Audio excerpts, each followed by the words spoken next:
first day on this tug ever in his entire life.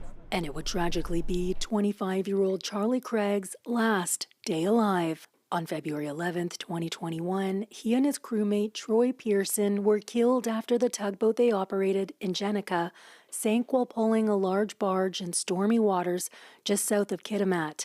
A third crew member was rescued after washing ashore. Charlie would not have stepped on that vessel that day if he knew that the owner of that company operated the way that he did with these substandard safety conditions, and that vessel wasn't maintained. The Transportation Safety Board says systemic safety issues have been on its safety watch list for 13 years. These tug operators, 15 GT and less, are not required, even though it would seem obvious that they should, they're not required to conduct risk assessments to assess the suitability of their vessel for that operation in those conditions. And so that's why we're recommending that Transport Canada require tug operators to do so. The Angelica, owned by Wainwright Marine Services, operated for over 50 years, but had no inspection records at any point in the tug's operational life. We also know as well that there was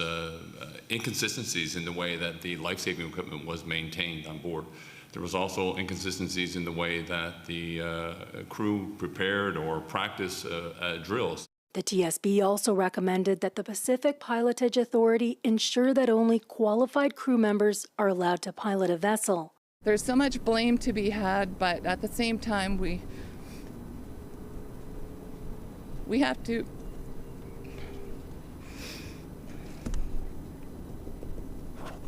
continue to fight for the survivors that are out there that are risking their lives to go on the waters. The NDP's transport critic didn't mince words.